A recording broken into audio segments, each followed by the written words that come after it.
Yeah, for sure.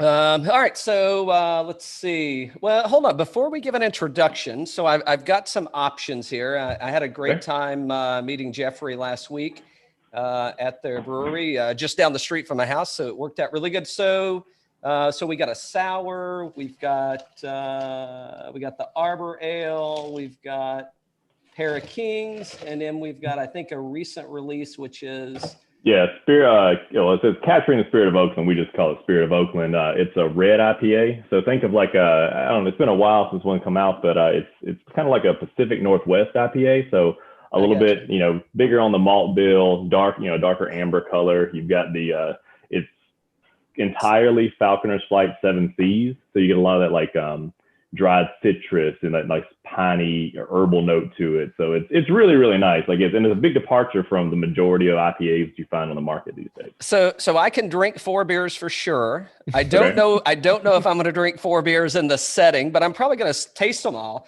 You're the guy. Where should I start at before we kick the show off?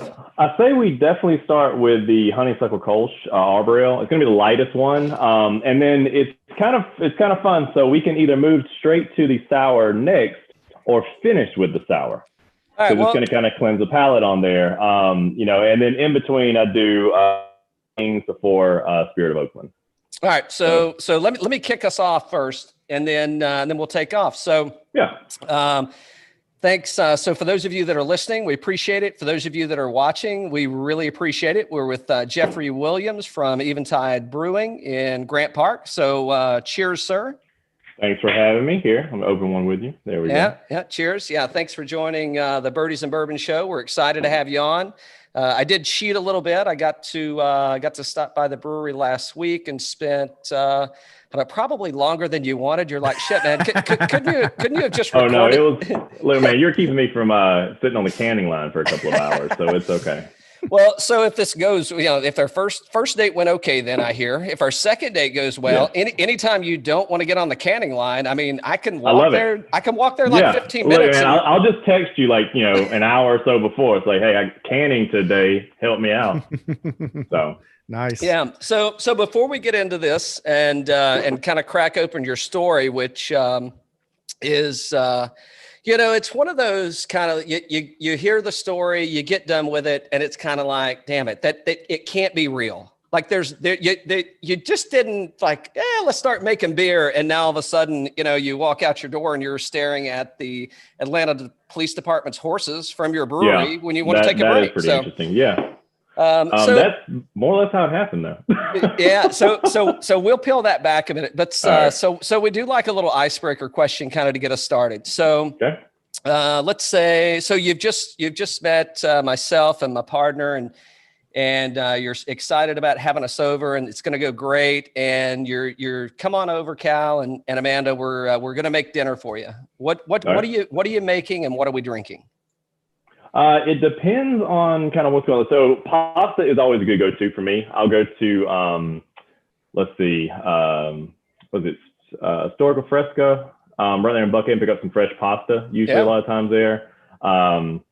It's just an easy go-to because who doesn't like pasta?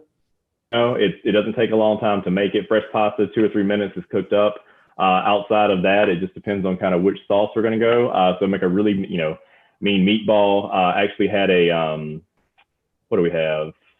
Like chicken marsala the other night, which is really, really nice. So those are really easy there. The other side of that is really easy to do like a tapas kind of night, just like really finger foods, really easy, charcuterie tray, little fried mushrooms or something like that. Just, hook it up along those lines. If you're going to be there for a little while, this cookout is always great. You do the hamburgers, you do the side salads, maybe some grilled veggies, that kind of stuff. So if you want to make more of an afternoon of it. Awesome. Awesome. And then obviously we're going to have some Eventide beer there. There you go. My wife actually works for Jackson Family Wines. So I'm sure that we're going to break out a bottle of something nice before the night's over. Yeah. Yeah. I like that. Perfect. That sounds, I'm thirsty and hungry. You've got me there, man. All right, good. So, all right, so let's crack open this Eventide thing and let's get into it. So we're starting with the Arbor Ale. It's a honeysuckle Kolsch. Yes. It's I would say it's everything is described on the label. It's light, it's crisp, it's floral. I mean, I could go through a 12 pack of these and a round of golf without any issues, and maybe even go on for 36. These have definitely made it to a golf course or two. So this was originally brewed with Trees. It was a collaboration with Trees Atlanta. We partnered with them a couple of years back, brewed 3 different beers. I believe the first one was a pale ale brewed with pine candles, like spruce tips, the little, as they're budding in the spring. Goes into a pale ale. Then I want to say we made a peach saison and we made this honeysuckle kolsch, and honeysuckle kolsch just won out because it's just so approachable. It's really easy to drink. You add that nice little floral component to it, that hint of sweetness, and it kind of rounds out the mouthfeel with the honeysuckle. And I mean, we're in the South, man. You're thinking spring, summer in the South. You got honeysuckle everywhere. You smell it when you're fresh walking mowed by, yard so. and honeysuckle Absolutely, blooming, man. Yeah, that's it. Sure. So and talk about being in the yard. I mean, this is a lawnmower beer. So the base is our Kolsch recipe, but God, on a hot day, you can't beat this. Cold Arbor Ale out there. I know I'm going to get through this one way too quick. So that could make the conversation go really good, or it could go really different. So we'll see. No, it'll be fun. It'll be a good time either way. What I didn't see a statement on this one. What is it, like 5.5 maybe? 5.3.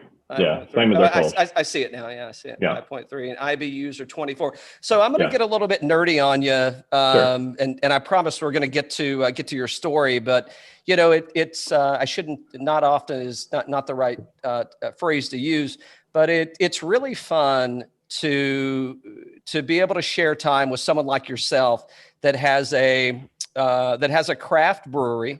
And you have control and power, right? You've got controlling authority. I mean, I know you got a few partners in the business, but I mean, again, but you're making the decision. I think you're on Grant Street, right?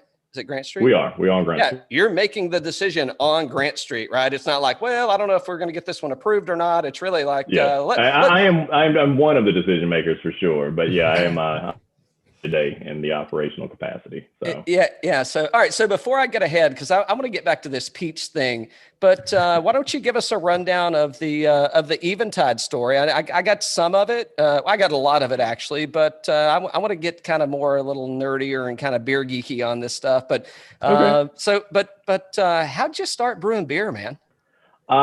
In all honesty, it started with me drinking beer. I really enjoyed beer. It was appreciation of beer. That's how the whole thing got started.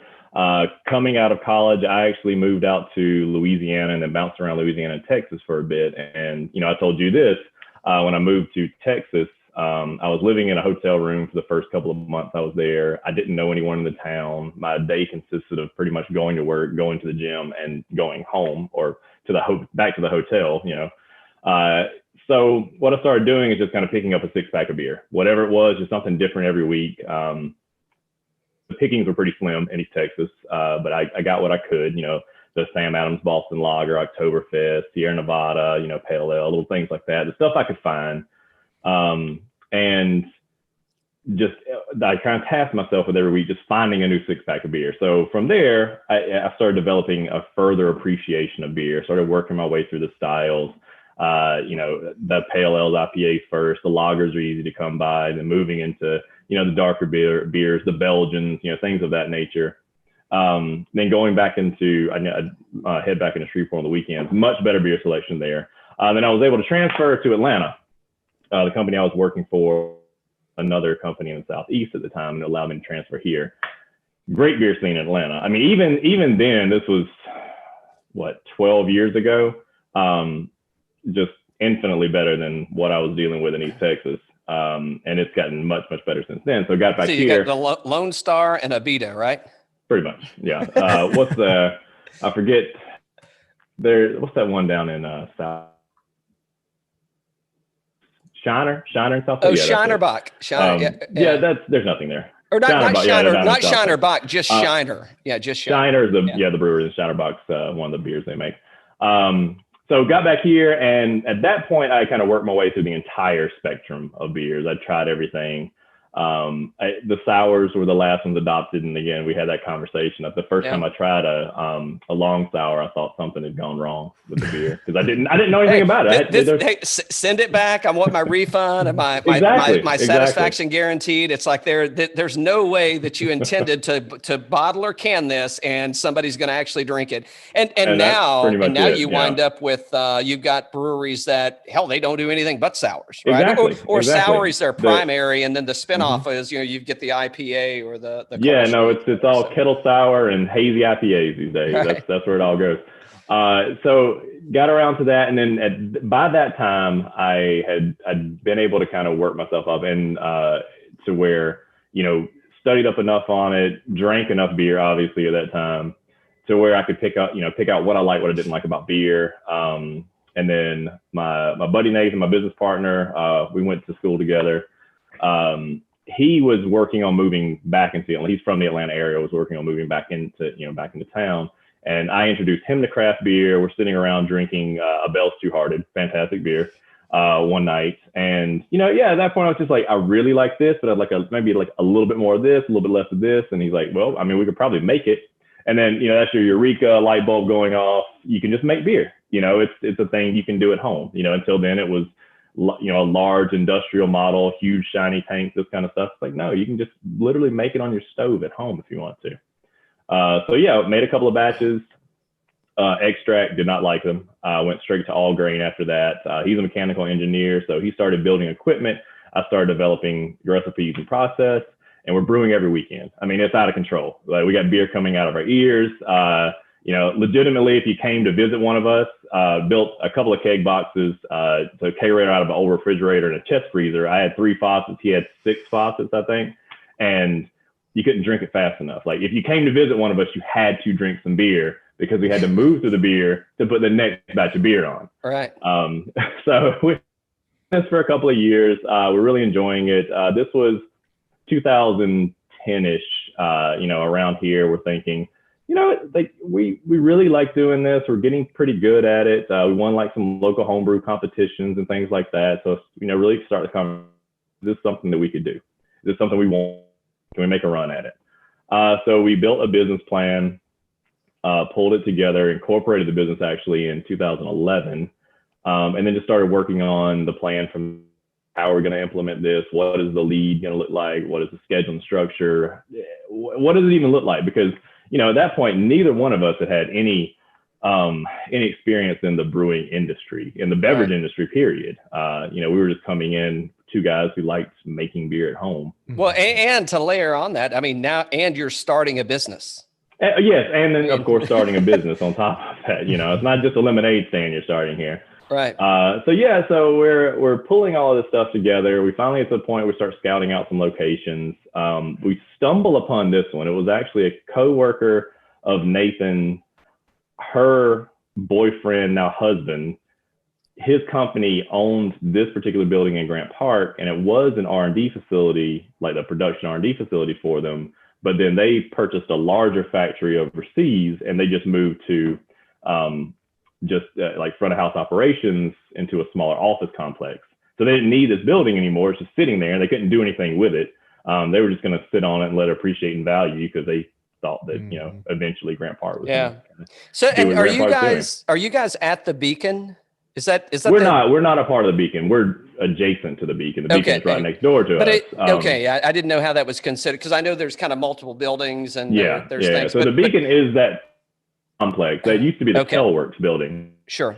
And then they were sold. So we've been there since 2013. So well in advance of those guys moving in. And one of the reasons the Beacon actually moved in down there was kind of a proof of concept for us. It's like, well, people are willing to come to the, down into Grant Street, and it's kind of close to some stuff there. So, let's build a place where you want to bring some people down, which we were happy to see. Yeah. Yeah. And we'll get into the Spirit of Oakland in a minute, but it's kind of, it's really neat for me. I mean, that we're, I guess we're still socially distanced. So even though we could be doing this in person, it's, I guess we're getting used to this whole virtual thing, which, it's fine, whatever. But So you're literally, I mean, maybe a mile and 2/10 or something, but 15, 20-minute walk, and I'm at the brewery.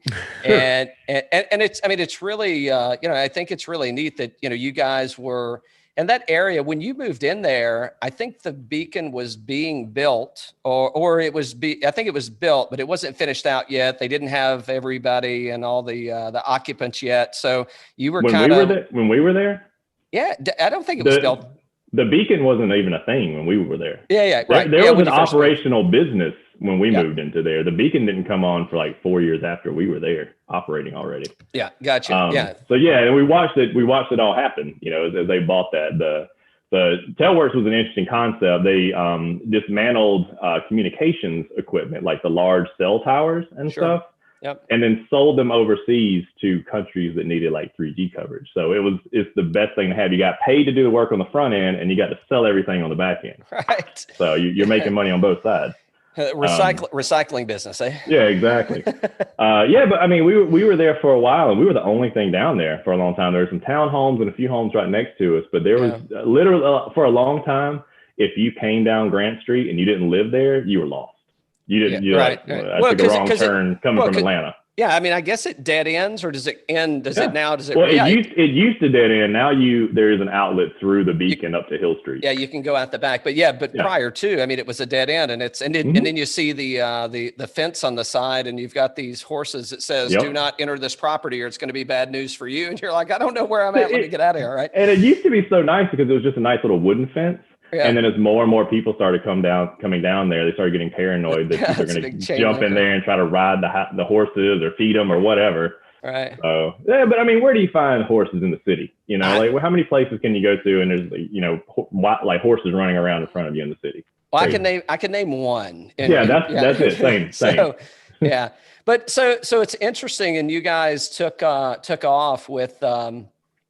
Just the time frame, right? And it's like, so, because 07, 08, 09 was a little bit rough. I guess by 10 and 11, things are kind of getting back to some kind of normalcy. But, and you guys are, you're like, well, hell, we're going to go make beer. Here we go. Let's go start a new business. So definitely, kudos to you guys for being, one, entrepreneurs, but two, adventurous enough to take a chance. And I mean, now look at you, we're 12 years in, give or take. I mean, maybe not formally as a business, but I mean, from when we first started doing this, 12 years. I mean, but we've been, in business. This will be our 7th anniversary on January 7th.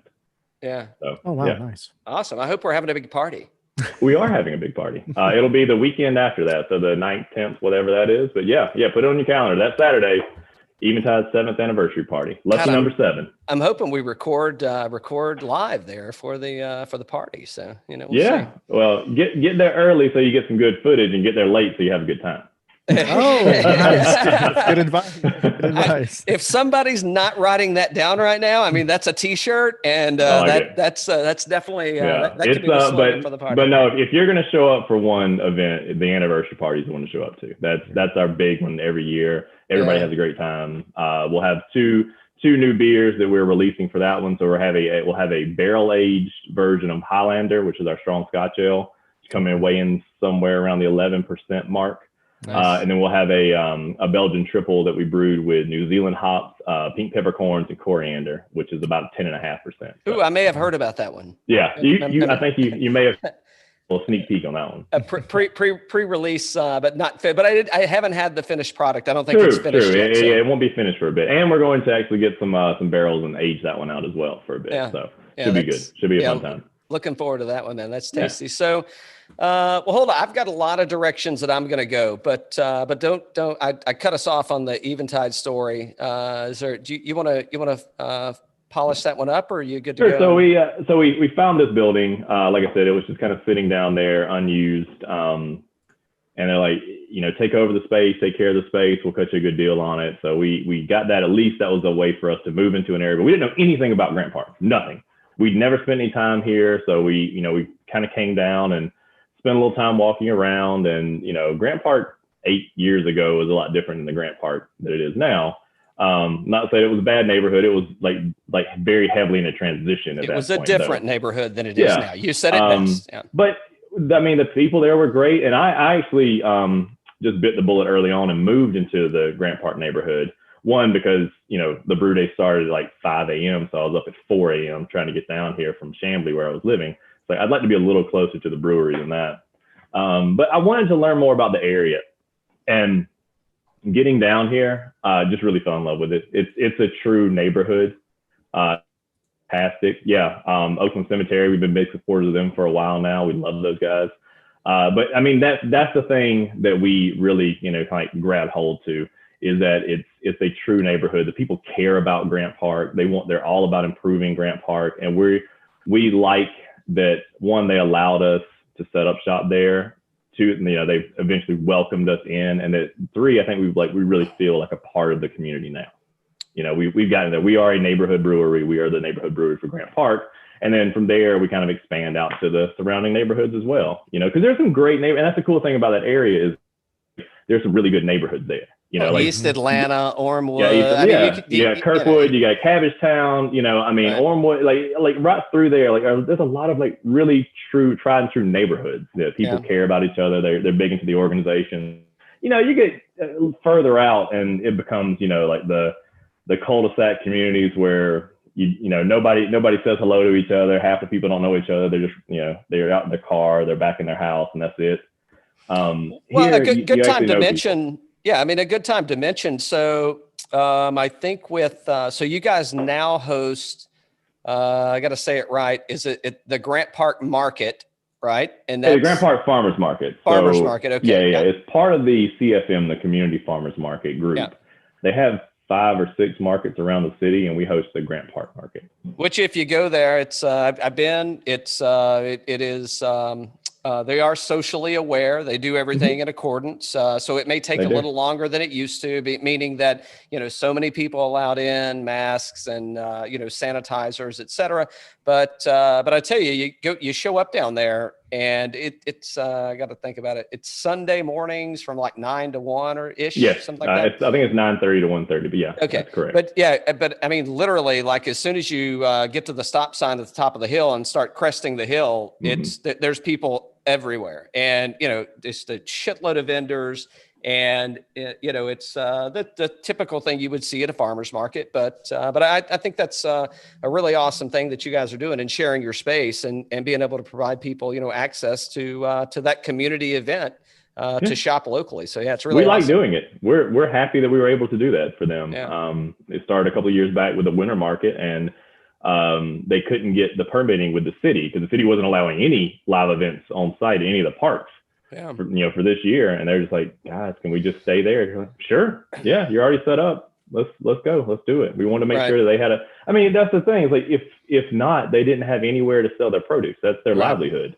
Yeah. That's their products and their produce. If they can't sell that, then they can't make a living. So I'm glad we were able to offer them a space to be able to do so.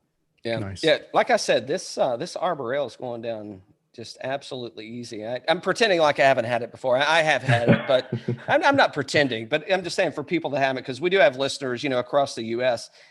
So let me go. Are you guys, distribution wise, how many states are you hitting ish, or, State of Georgia only.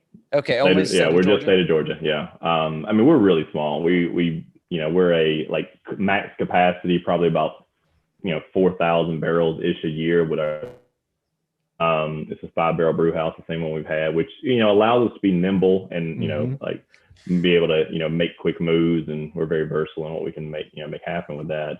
But we're not these super large production. Now we can handle everything in the state, and we could potentially move out of state and handle a couple of markets outside of state, and then once we do that, we'll look to expand, and that's something we've been looking at for the last couple of years. But we've been really just trying to grow the footprint, the brand here in Georgia. And we're distributed across the entire state. So yeah, very cool. Yeah. I mean, everywhere I go, I see you guys. I mean, for sure. Well, good. Wherever it's at. I mean, you've, there are, and typically multiple products on the shelf. I know we talked, we were talking about My Friend's Bottle Shop the other day. I mean, they've got. Oh yeah, I love those guys. Hunter and Cam definitely carrying plenty of your product, but even Publix and Kroger's and the big box people definitely have a good presence. So I want to go. I'm gonna shift this a little if you don't mind. So you mentioned a peach product that you had done. Yeah, so the peach saison. Okay, let me ask a question first, though. I'm gonna get kind of beer nerdy on this one. Okay. And I love peaches. Yeah. It's probably one of my favorite fruits, maybe my favorite stone fruit. But I feel like I feel like peach is a challenging flavor. And I'm sure yours is natural and you're using actual peaches and juice, right? And it's not a flavoring. I'll work you through the process in just a second. But do you know what I'm saying? Let him stumble. No, but do you know what I'm saying? I'm sure you've had other peach drinks or peach beers before, peach flavored beers, however you want to frame that up. And I feel like peach is one of those that you can really nail it. Or it's like, yeah, I understand it's peach, and I can, in my mind's eye, I know it's peach, but you really missed it there. Yeah, I guess it depends on what you're trying. I mean, we've all had a fuzzy navel, so it's it's one of those things like, but which direction you're trying to go with peach? Now you want that sweet, ripe peach flavor, but you don't want it to taste like a fake sweet, ripe peach flavor. Right. So what I did when I made this one, and I'll never do it again. I'll purchase the puree from, an aseptic house. I actually went and bought, I think it was two or three full cases of peaches, like 50-pound cases of peaches. Sure. Mm-hmm. I actually took them all back, skinned them all off, removed all the peach flesh from them. Actually sterilized them myself, and then blended them all up in a food processor and blender myself, made these purees. And then we made it was actually a French Saison base. And then right at the end of primary, we added all the peach puree to it. So it re-fermented on the peaches. So you got all that nice ripe peach flavor, a little boost in the alcohol because it's going to start eating through some of those sugars. And it was beautiful. It was a very, very good beer. Now, it's not as approachable, obviously, as the Honeysuckle Kolsch was, but it was one of my favorite beers I've ever made. Really? And we would like to bring that one back. That's what we're working on now. I've actually sourced a couple of different purees out. We tried one this past week, but it was more of like a green peach, which is fine in its own right, but it's not what you're looking for this particular beer. Well, you've already got an expectation, so it didn't deliver what you already know you can produce, right? Exactly. Yeah. So I want to get back to that. And it may be we wait until peach season. And locally sourced Georgia peaches, wait until, July-ish peach season. And that's why I went there, right? Because it's like, your local community brewery and it's, it's almost a staple that I got to see something with a peach on the wall. This time of year, I understand why not. But when it's peach season, you would think like, hey, that's another T-shirt, right? It's like, hey, and the thing about it, with that, with the Grant Park Sour, which is another one of the beers that we have here to try. Ooh, wait a minute. Are we going there for a palate cleanser? Well, we can. Yeah. We can move to the next beer. I'm almost finished with this Arbor Ale, so got to move to something. I definitely just finished mine. Hey, I'm telling you. So if you haven't had, and I'm, a lot of local people have probably had Eventide, but instead of grabbing the old naturals off the shelf, this Arbor Ale Honeysuckle Kolsch is it does not disappoint, and it gives you that little extra flavor. It's easy, it's light drinking, but it says it best, right? It's, you get those kind of floral notes off of there. Mm-hmm. You're not just drinking low octane water. So no, it's actually very, very nice. You get the full flavor there, but still light. Very, very easy to drink, very enjoyable. Nice. Let's see. So we're stepping into the sour arena. So this is a brewery only release. We can only make this in very small batches. And this is actually Grant Park Sour, which Berliner Weiss, our in-house Berliner Weiss. And this is made with blood orange and hibiscus.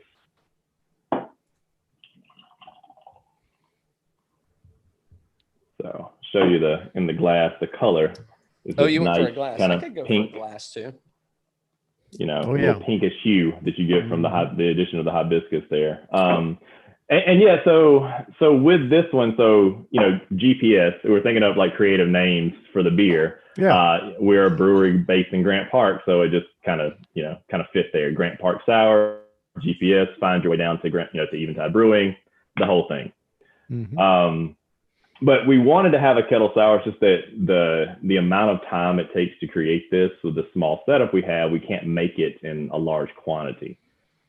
So it's a little more difficult to set up that way on the size system we have. So we only offer it at the brewery. You may find a couple kegs here or there that hit market, just because we'll be able to send some out to some kind of some preferred vendors, some people who are good to us. We want to make sure we give them some fun creative stuff from time to time.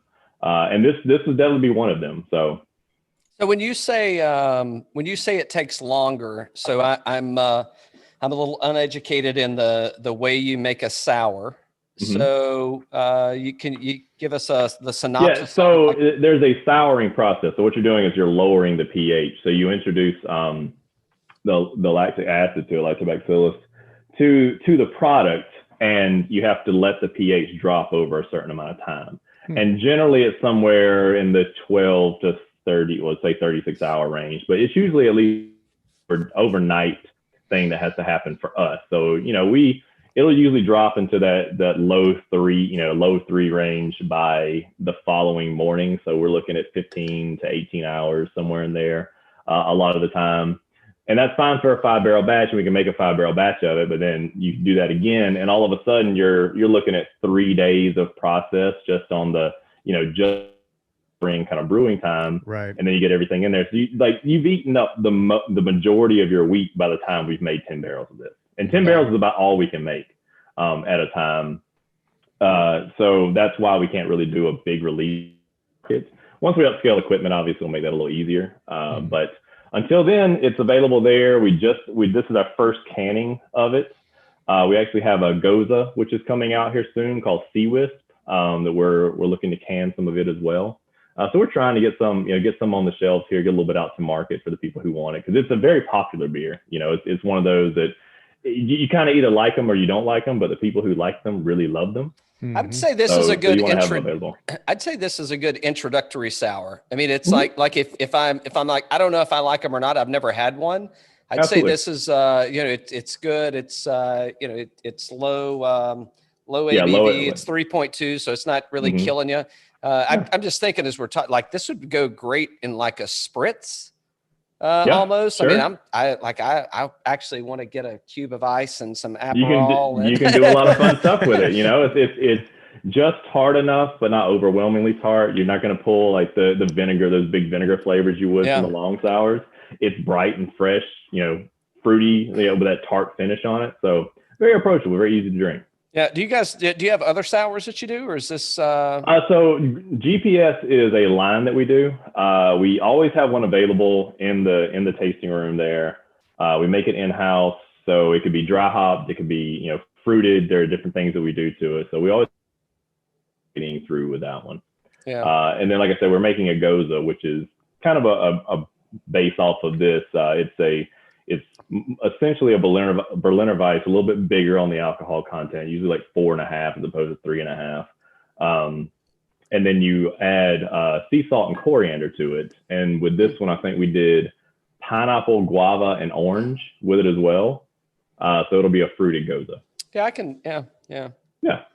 That's that sounds good. Yeah, so that should be ready here in 2 or 3 weeks. Nice. Yeah.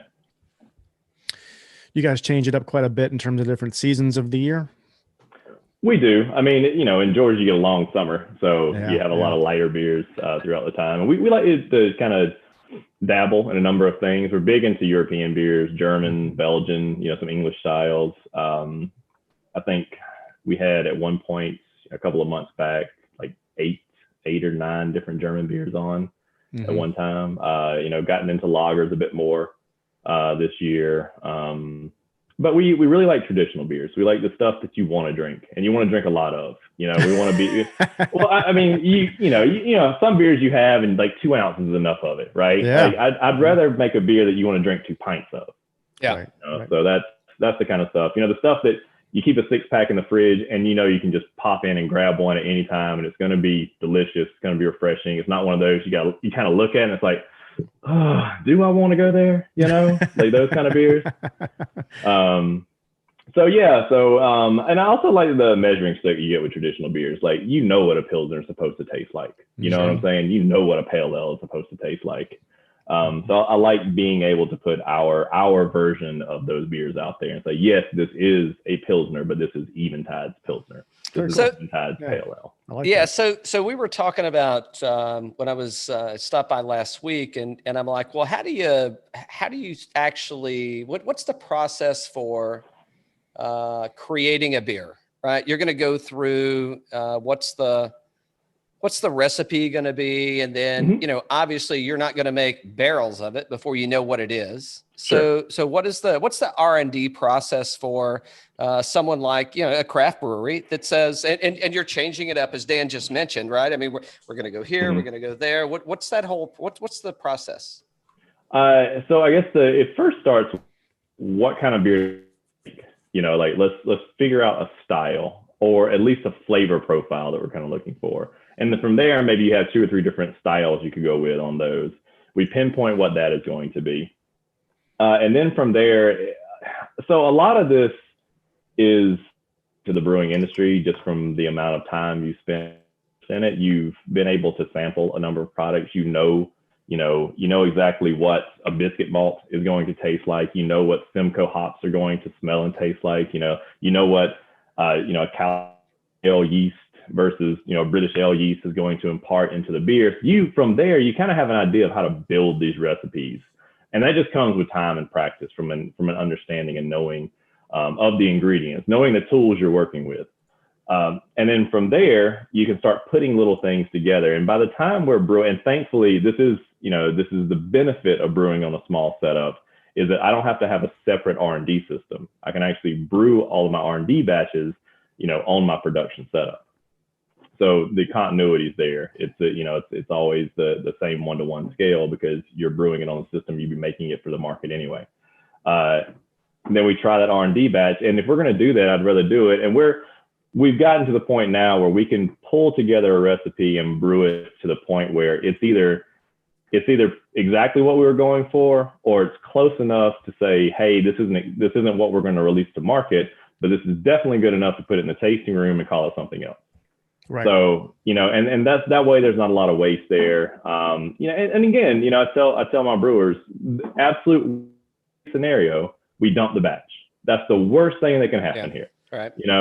You lose a little bit of cash and a little bit of a few hours on it, but at the end of the day, that's the absolute worst thing that's going to happen. Now that we're connected, it can always be a donation to Birdies and Bourbon, and we'll take care of it. So yeah, and thankfully we've worked on it long enough to where we don't have too many misfires. Yeah.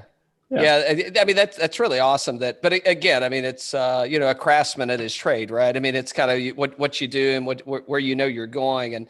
And I guess the vetting process on the front end that, hey, if we put these ingredients together, they're not going to suck no matter what. But you may need some refining to do after the fact, which is a great reason to visit the tasting room, because you might get things that you're never going to get, hence, Grand Park Sour. You're never going to get it. A good example of this is we have a series of hazies that we just started, because we're planning to release one to market like spring of next year. So we're going to have 2, 3, 4 versions of a hazy IPA, each showcasing a different hop profile. All of which we're going to take the information from and make the beer we want to release to market. But having the tasting room, having 18 taps and a cask engine, allows us, the flexibility to put these beers on and get feedback from the public, get feedback from the staff. And that's what we're really asking for is, hey, what do you like about these beers? Is there anything that you don't like? If you saw this out at a restaurant, is it something that you would buy? If not, what is something? So it allows us to kind of vet where it would land in market, while being able to control all the variables there at the brewery. So I was hoping you weren't going to take me there based on our conversation last week, but you did. So I'm going to go there. In a very PG-13 kind of way. Okay. So for some reason, and I enjoyed the hazy IPA that I had of yours. Okay. Well, thank you. But I don't necessarily enjoy a hazy IPA, and it's Okay. never really the flavor. It's never the mouthfeel. It's just the whole concept of, like, if I'm drinking something with that haze in it, I almost think it's like somebody didn't turn the Guinness the right color. And I like a Guinness. I can't lie. I mean, there's nothing, and I like dark beer, but I just feel like an IPA to me from, and it's more of a visual thing. I think, I kind of get this, like, it should just look different. And it's not yours, right? I mean, it's just the hazy IPA scene in general that's kind of coming on board here of late. It's kind of the new catch. So how do you deal with, I mean, you kind of have to respond to what people are buying, right? And where the market's going, and you kind of got to go in those directions. But if it's a fair question, do you ever get like, it's like, I really don't want to go down that road, but I'm going to go down that road. And I'm not saying that you do or don't like hazy IPAs. I'm just saying, for me as a consumer, like, I've never walked into an establishment and I'm like going, man, I can't wait to get my hands on a hazy IPA. I'm just wondering, as a brewer, is there ever anything that I mean, it could be a sour. It's like, I'm going to make a damn good sour, but I'm not really into sours. It doesn't do anything for me.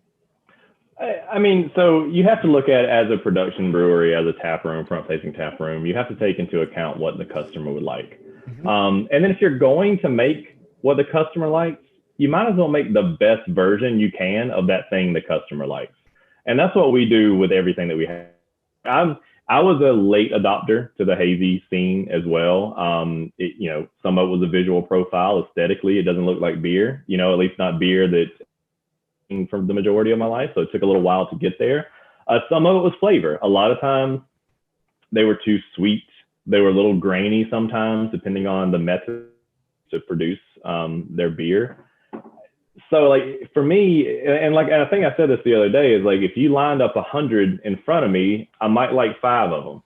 Right. It took a long time to get there because I like a particular profile. And a lot of times they just tasted like a weird fermented fruit juice that just didn't sit well, what I was going for there. So, but that's not to say that you can't make a good one. And that's the point being is that those 5 beers out of those 100 were good, and I would go back and drink them again. So you can make a good one. You just have to, put a little more time and effort into it, really round it into the thing that it needs to be, and have it be the best example of the style it can be. Now, is everybody going to like it? No. The guy who's drinking porters or drinking pilsners is probably not going to like the hazy IPA.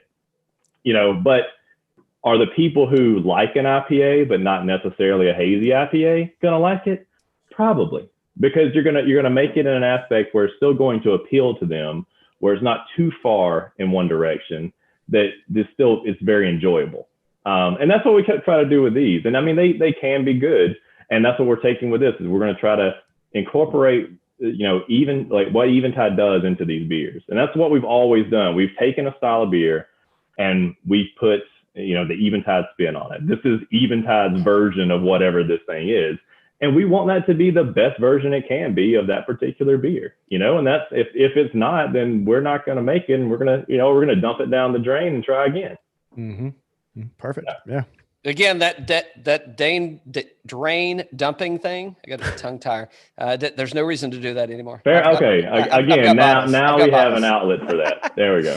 And the hazy IPA I had the other day, I mean, clearly you could tell I didn't have any issues with it. I mean, I sucked it down like it was water, So I mean, I appreciate that. And that's what we're kind of going for there. Is like we want it to be something that even the people who don't necessarily like a hazy IPA, at least can still enjoy. It's still a good, it's a good beer. Do you grab a second one? Maybe not. Right. Maybe so, but you'll at least drink the one you have. Yeah, I don't see. Yeah, absolutely. No, hands down. Yeah, I mean, I think that's a great direction to go. So I'm looking at your wall back there. Yeah. Here, hold on one sec. Oh yeah, you're good, bud. Checking out his turning wall. some light on. Oh yeah, no. So yeah, and looking at the wall, do you have any favorites back there? Let's see. So I really enjoyed Pair of Kings for a long time there. That Spirit of Oakland's been really nice. The Hazy, I like a little bit here and there. Mild Mischief has been on for a bit. It's really enjoyable. That barrel-aged Weizenbach is ridiculously good. And we actually just bottled a little bit of it. Same for the Pils, the Fest beer. Look, man, they're all good. I mean, in all honesty, it just depends on the day. It depends on kind of what mood I'm in.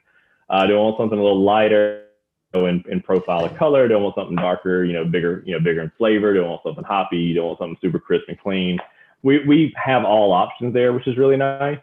So yeah, just kind of, I'm more of a mood drinker. It's, what am I in the mood for? My palate is clean. Are we going pair of Kings? Or are we going to go for? Yeah, let's go Pair of Kings and then Spirit of Oakland. We'll finish on Spirit of Oakland. Yeah, and so the Pair of Kings, I know why Spirit of Oakland. Mm-hmm. I know why Grant Park Sour. I don't know why Arbor Ale. You've got a lot of other interesting names back behind you. So from naming conventions and obviously a Pair of Kings, we actually have a Pair of Kings on here playing cards. So how does that happen about? I mean, is that creative drinking and brainstorming, or? Yeah, I mean, or it was just poker night, this one came about the first time we brewed it. We actually brewed it with Kvike yeast, and it kind of we made the leap from it being because like a double to an imperial IPA, so you're thinking royalty, you're thinking like European royalty, so kind of that's how the Pair of Kings aspect came in, and it just rolled off the tongue. It was a fun thing to say. We were able to come up with a cool can design for it, so that's more or less how that one happened. Now we switched over from the Kvike yeast to a clean American yeast, which I think actually is better for this particular beer. But we kept the name and, we kept the spirit of it for sure. So. Yeah, no, that's, so the two beers that we've had so far, the Arbor Ale and what do we have? We had the Grant Park Sour. Mm-hmm. Yeah, I mean, we've really gone through some different flavor profiles here. And if you like a double IPA, you mentioned it once on the show and you mentioned a couple times last week. So I'm going to drop another name, but you said you were a big fan of Bell's Two Hearted. Yeah. And sure. The hardest thing for me to find when I'm adventuring out is Bell's Double Two Hearted, which our friends over at my friend's bottle shop, they actually got some in for me. So I hope nobody runs out and buys it all. Actually, I hope you do, so they can order more. Yeah. But this one does pretty well for them over there. I know I was actually just talking to Hunter the other day, and he usually brings in a couple of cases every week. It just kind of flies out of there for them, which is if you're a Bell's fan, I mean, this thing is this is the Bell's Double Two Hearted for me, man. I mean, it's like an easy replacement for that. I mean, it's fantastic. And that's where we're looking for, again, going into a double IPA. A lot of times you go with the double IPAs, they're way too heavy, too malty, too much residual sugar in there, crazy with the bitterness, the 100 plus IBUs are going on there. This is meant to be something that's going to be still, even though it's big, 8.3%, it's a hearty beer. It's going to finish, with a lighter profile, fairly clean. We didn't go heavy on the crystal, the adjunct malts in there. So it's going to be a lot lighter on the palate. It's going to allow the hops to really shine through. A huge Amarillo dry hop, so you get that on the nose kind of coming through there. So it worked out really, really nicely. I think there's some Azaka in there as well to add some of those tropical fruit notes. But it's a beautiful beer. And it's kind of layered in there. If you're looking for it, you can kind of pull those little profiles out, but it's still light enough to where you can just enjoy it. This is an 8.3% beer. No, you could drink on a warm afternoon, you can still enjoy it. You can get in trouble here. Exactly. You can get in trouble. Again, it goes back to making beer that I want you to be able to drink a couple of. Now, you drink 2 or 3 of these, hopefully you're walking home or grabbing an Uber or a cab or something. But still, that's the cool thing about this is it's an 8+% beer that you could legitimately have 2 or 3 of because it's not going to weigh you down. It's very flavorful. It's easy to drink, so that you get all of those things with it.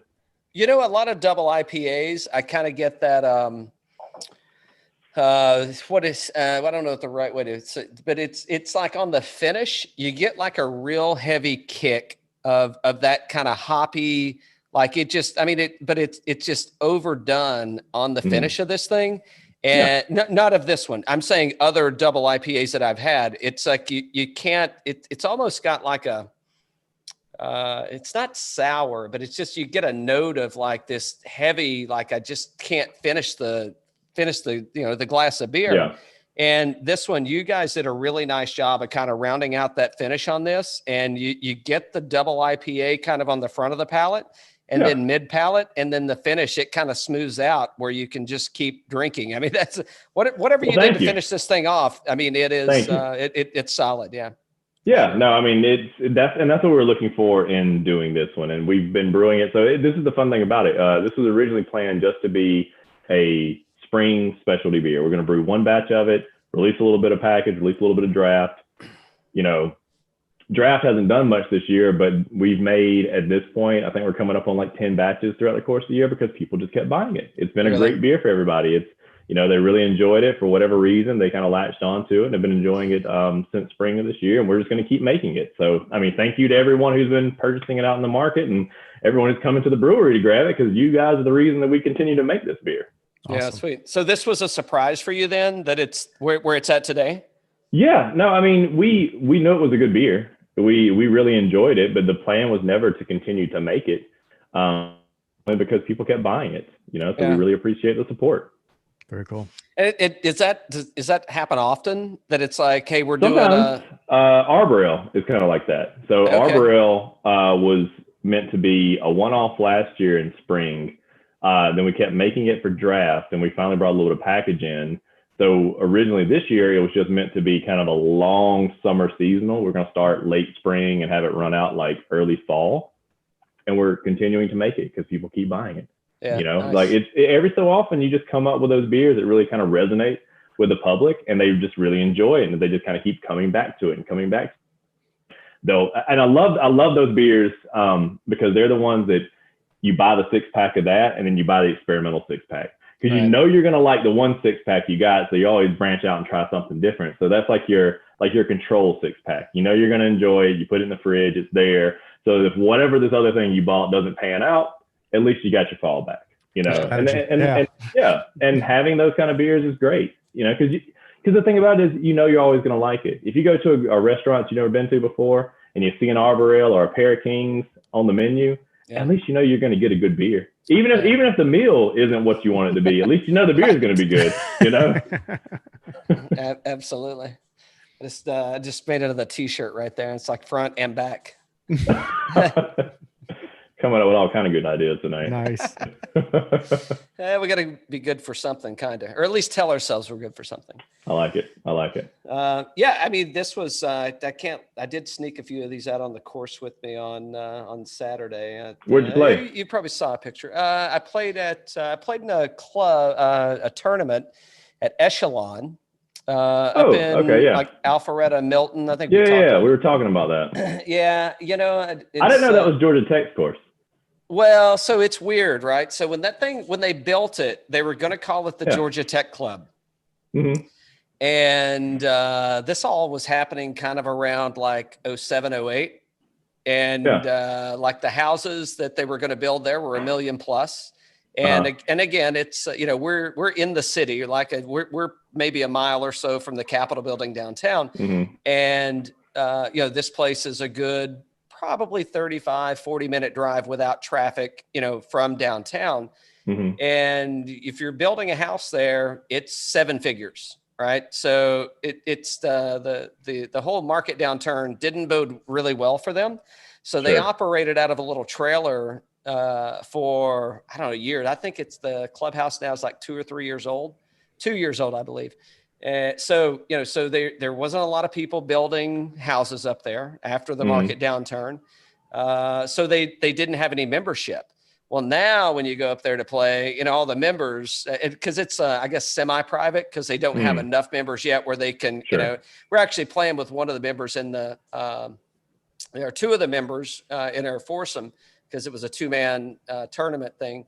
And they were like, yeah, we should go private, but it'd probably be, a few hundred extra dollars a month. And I'm like, well, right. So don't be bitching when I show up to play, because I'm saving you, $400 a month, man. I mean, come on, not only you, I'm saving all the members. But yeah, it was fantastic. And it's a really great cause. I don't know if you guys support anything, but I'll have to get you, I'm trying to think of the name of the, it's a real sad story. I won't get into it, about this young man that has this like crazy disease that like 1 in 10 million people have it. And he gets these, it's like a crazy thing, but it's a really good cause. We play in the tournament every year. We did not win it this year, unfortunately, but fortunate for somebody else, we didn't win it this year. So, yeah.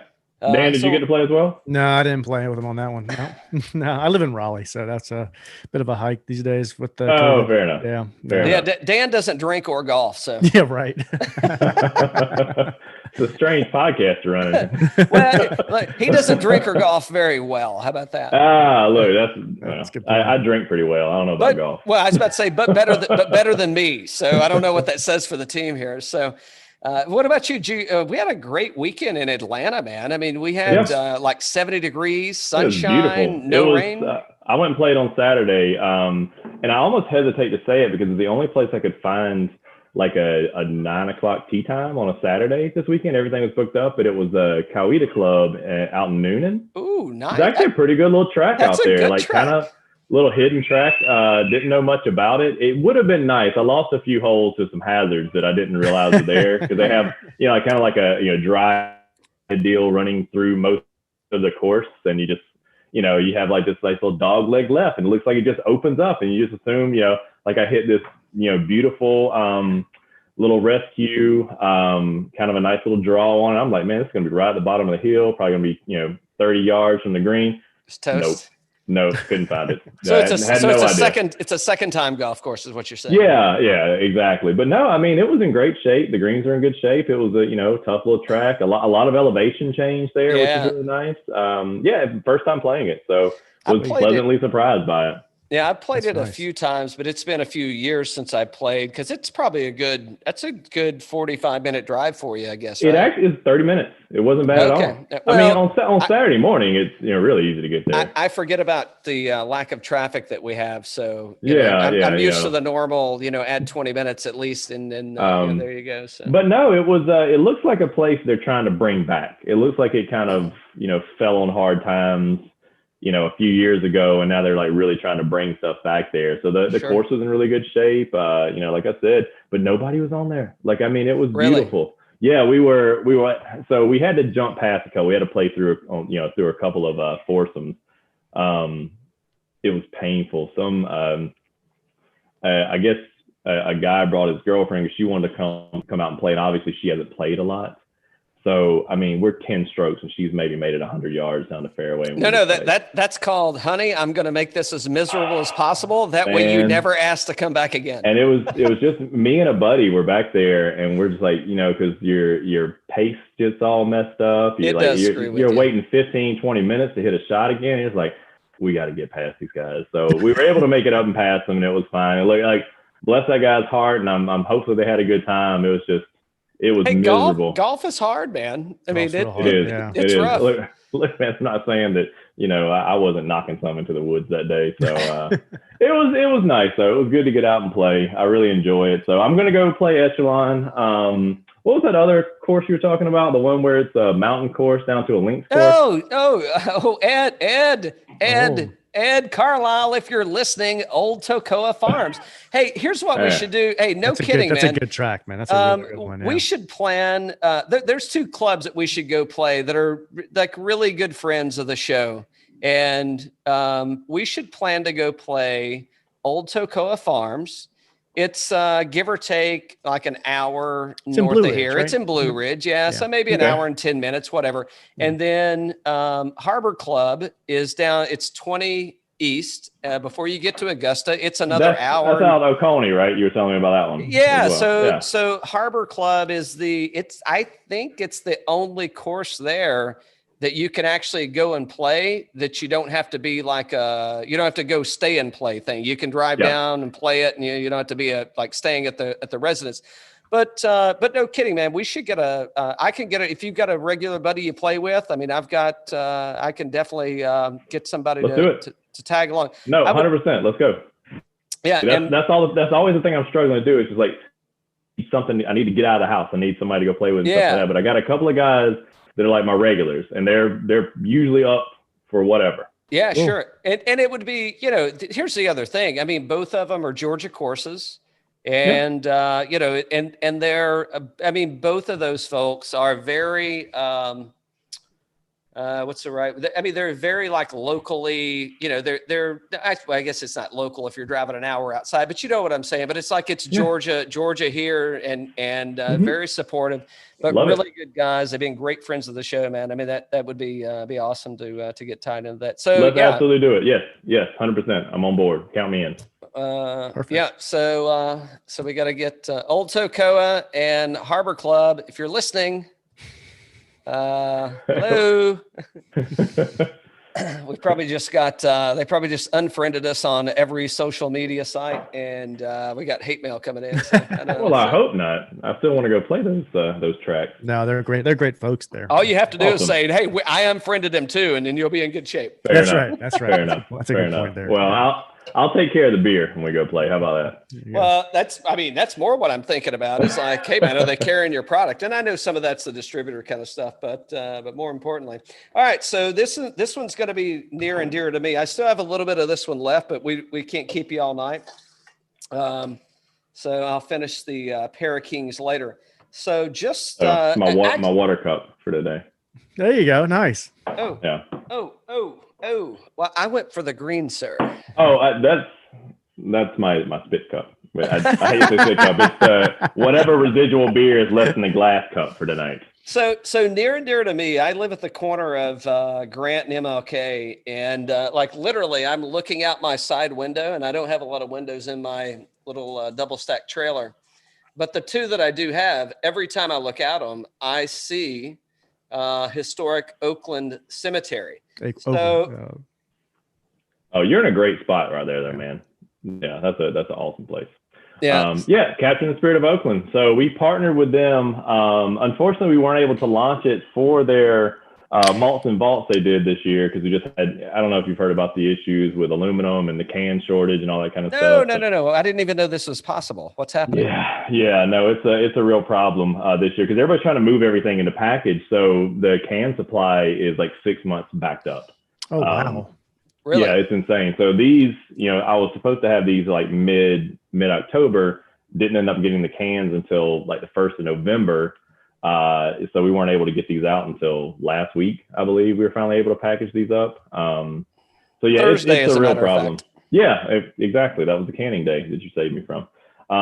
But yeah, that's been a real problem because Coke and Pepsi are ordering billions of cans and can't get them. So that kind of stuff. So like, really? Think about me, I'm ordering a few thousand cans, who's going to take priority? Issue?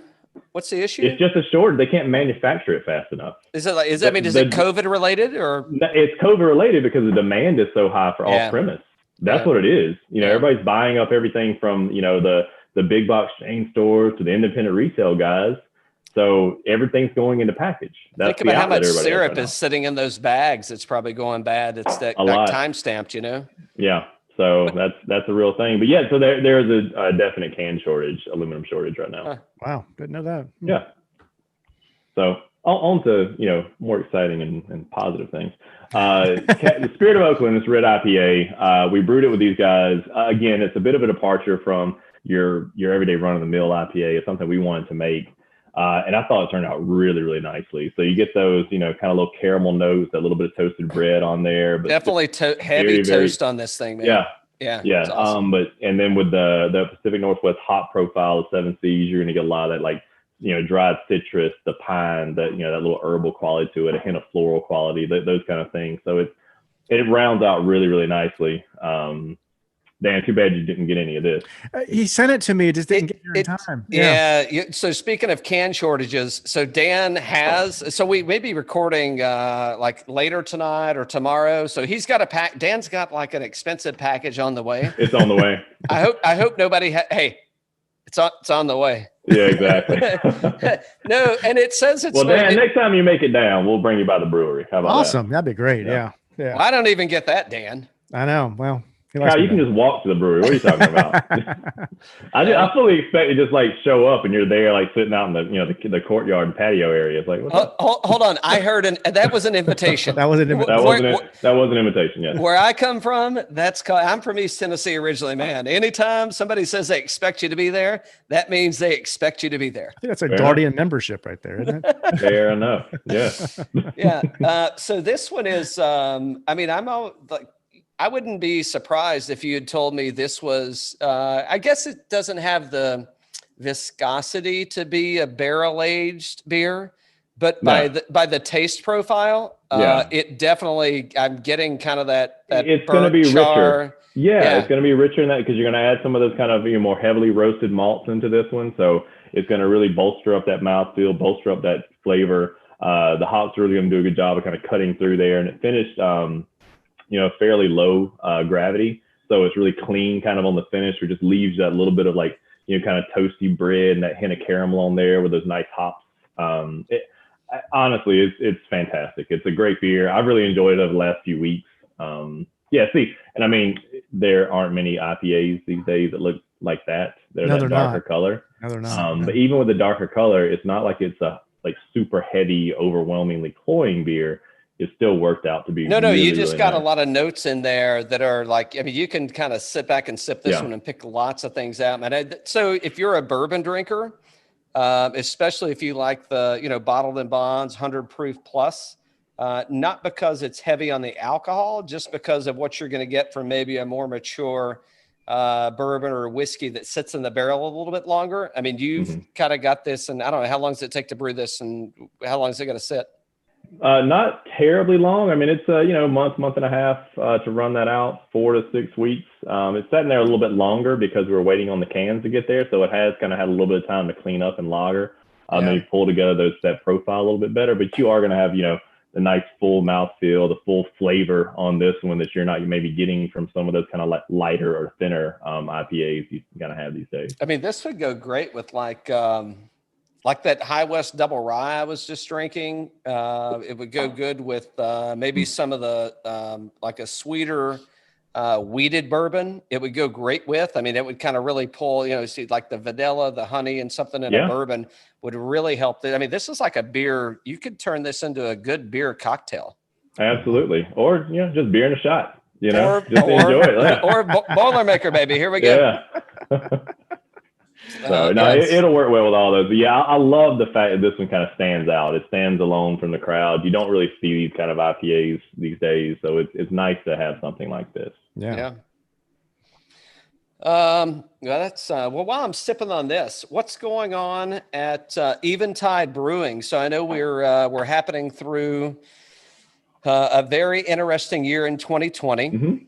I saw, what did I see? Somify, is that what I saw you just had at the so it's a wine board game. So it kind of teaches you about wine. You drink wine while you do it. Actually, the guy who is in charge of education for my distributor came up with the game. He built the prototype. I guess him and his wife and a buddy or something like that. So he just reached out and asked because they wanted to have local places, obviously beverage based, where you could pick up your pre-ordered games. You could come and pick them up from there because they don't have a storefront or anything like that. So they just want to partner with local outlets like local wine stores, local breweries, things like that, and make kind of an experience out of it. So they have a little table set up. You come down and you pick up your board game and you stick around, maybe have a couple of beers or something like that. So yeah, it was kind of a cool thing that we were able to do with them. I think it worked out really well. Is that recent though? It looked like it just happened. Saturday. It was Saturday. Yeah. All right. I was drunk after my golf tournament. We got 5th place, so I had to drink off my. Fair enough. Well, I mean, we've won it 2 years in a row, and that it's a 3. We're looking for the 3-peat, and we come in 5th, and I had to drink some sorrows. You didn't want me there. That's tough. No, that worked out really well. Obviously, the farmers market's on Sunday. We do trivia and try to do tacos and trivia every Thursday, which is a fun time, a good draw. We Atlanta Pizza Truck. I don't know if you guys have tried them before, but they've been showing up pretty much every Wednesday night. Kind of got a set thing there, and they do a really good job. So we've got a holiday event kind of coming up on the 12th. We're partnering with the Methodist Church there in Grant Park. So they're going to have like the people from the church and maybe the kids are going to kind of walk down Grant Street caroling that evening. We're gonna have like a socially distant Santa that day and stuff like that. So yeah. Ooh, do you have a Santa? Because I've got a Santa if you need one. But we have a Santa outfit. I don't know if we have a Santa. Oh my God, no! This dude. So check out my Instagram. Go Birdies_Bourbon. And I don't know if I put him, I'll repost him back too. But if you need a Santa, so this is the weirdest thing. So in this golf tournament at Echelon, no shit, man, there's a dude and he's a member of like the Santa unions workers, whatever you want to call them. Right. All right. And he's been in a couple movies. I shouldn't say he's been in a few movies, and like the dude's full-time job is he's a Santa Claus. Like, no, really? That's all Santa. Yeah, it's all, and he's got like the full, he's got the hair, he's got the beard. Okay. And and when I see him, there's good money in Santa. Well, Santa? There's good money in Santa. I mean, I call him. I've called him Creepy Santa. I've called him Sipping Santa. I'm going to go with Sipping Santa if he comes on the show, which I think he's going to. Yeah. I know the creepy thing's bad. He's going to be around kids. You don't want Creepy Santa being around the kids. He is not creepy. That's just me. Like after 18 holes of tournament golf, So being bitter, but Sipping Santa. And he's smoking a cigar, and I'm like going, gee, I mean, this is not even real. And he's like, oh no, look at this. And he's scrolling through his thing, showing me. And I'm like, holy shit. He's like, oh yeah. And he's like, oh, here's me in Vegas 2 years ago with when you could actually go to Vegas and do the right things. But I mean, like this dude is legitimately like he's a professional Santa Claus. That's awesome. It's the craziest thing. I've never known a professional Santa Claus. Nor did I until 2 years ago. And I met this guy at this golf tournament. And every year we seek each other out. Yeah. And we're going to try to have him on the show. So I don't know. Yeah, absolutely. I mean, the holiday extravaganza has got to be coming up for Birdies and Bourbon. So you got to get Santa on there. Exactly. I mean, come on, man. You kidding me? Yeah. Oh boy. So we'll have that, but like part of it is we're gonna there'll be a toy and clothing drive, for the Methodist Church. It's big. It'll be local charity. Like we're it's going to benefit. So it'll be nice. It'll be fun. Yeah. Awesome. Very cool. Yeah. Very cool. Well, great stuff going on at Eventide, man. What did we miss? I don't know. We don't want to keep you all night, but I could also keep drinking beer. So Well, I mean that's the plan anyway. So I'm gonna keep drinking. Yeah, the big stuff. So we have that kind of coming up. We're working on what we're doing for 2021. The 9th, please put January 9th on your calendar. That's that anniversary party. That's it's going to be a bash. It always is. It's a good time. Cool. And then how do you get there? Do you RSVP or can you just show up? No, you just show up. So what we did last year is we kind of had it set up to where it was, more family focused early on. Because I mean, we're a big neighborhood brewery. The kids come down, everything's cool there. So like from say like 11 to 4:30, 5, whatever it was more like family friendly. We had little games and face painting and stuff for the kids down there. And then we kind of had like a celebratory cake cutting and stuff like that happened around 5-ish. And then from there, it kind of transitions into more like adult focused from that point forward. And I'm gonna need a nap area. That's absolutely fine. I think a lot of people went home taking that day. But it worked out really well because we want to be able to incorporate everyone into this, allow for everyone to come down, have a good time. Sure. So we'll kind of have that stuff kind of going on. We're working on the theme right now. We're not 100% certain on what it's going to be yet. It's we've been kind of like a Casino Royale, James Bond kind of theme thing going on. So we'll see what we can do there. It's going to be weird this year because you hasn't everything been weird this year? and that's really where it is. It's like there's only so much you can do. Like you can't have 200 people inside like we would normally have, like having a good time. So I don't know. Hold on, I'm just throwing it out there. I'm just going to throw it out there. And If you take it, you don't have to give me any credit. I'll take all the credit for it. You don't have to mention a thing. But think about how many people haven't been able to go on a trip this year, like to a destination. Sure. And think about how many times you've flown in the past. Yeah. And you're going to have to kind of vet people out. And I shouldn't say, I'm paraphrasing, but you're going to have to vet people out. I mean, what if you were actually going into like an air, what if you were walking into Atlanta Hartsfield Airport and you were picking the place you wanted to travel to based on what beer you went to? Could be a thing. You go to Germany. I'm thinking out the logistics there, but yeah. Yeah, could be fun. I don't know. Look, whatever it is, it's going to be fun. We're going to figure it out and we're going to have a good time with it. I'm just like everybody else. I'm ready for things to get back to normal so we can all get back to having a good time.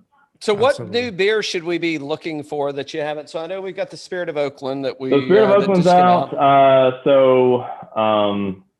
If you like seltzers, we're releasing a new seltzer on Friday. It's like blackberry lemon. Cool. That's cool. It'll be really nice.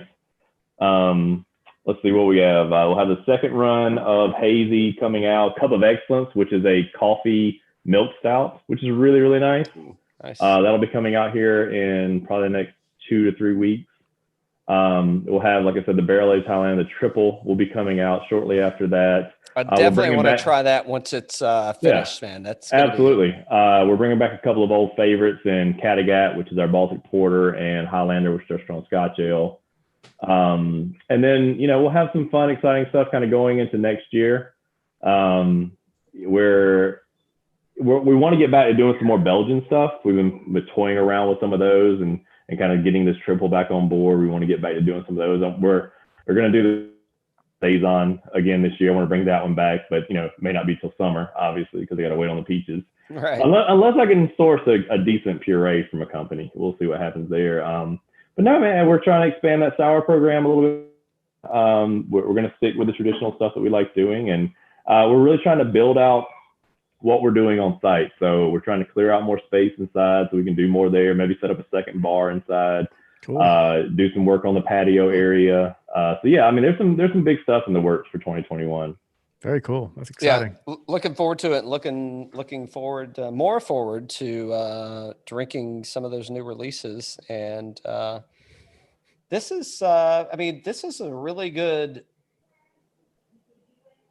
sampling you put together. I mean, I'm just kind of thinking, like, which one do I like better? And I always, I do this often, and people are like, well, you can't ask that question. And I'm like, well, I don't know. Shit, I mean, I'm drinking it. Sure, I can.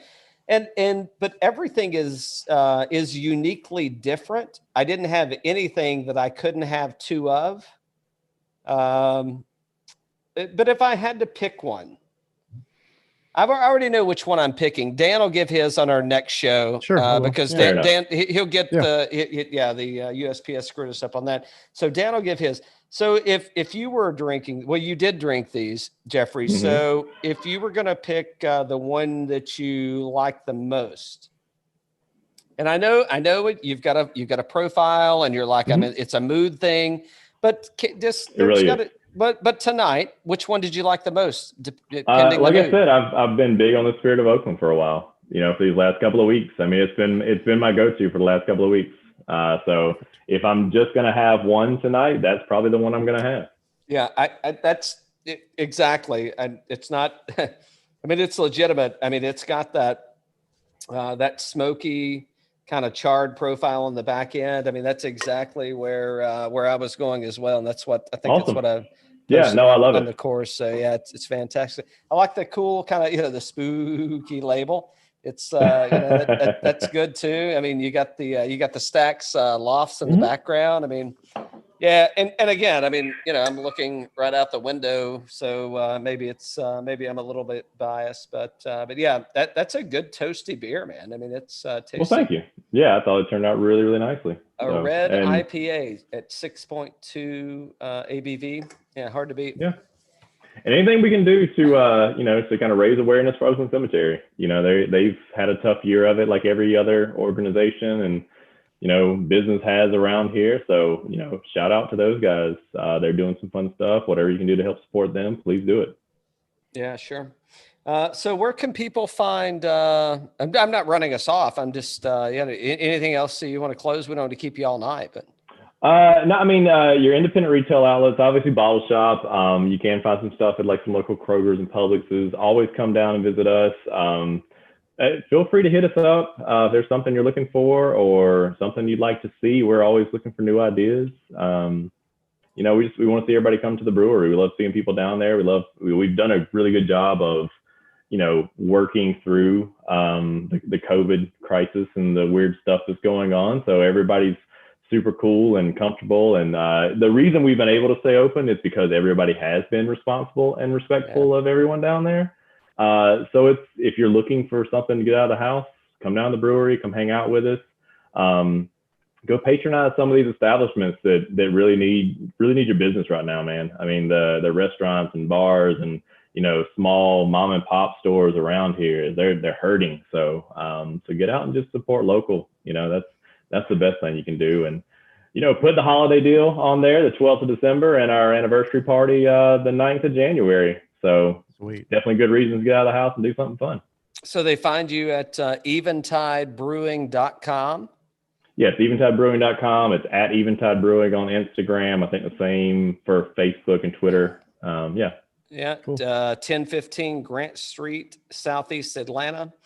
It's an absolutely fantastic fun spot. There's you can make a day out of it. Come down on Sunday, hit the hit the Grant Park Farmers Market, drink a few beers. There's usually cornhole out there.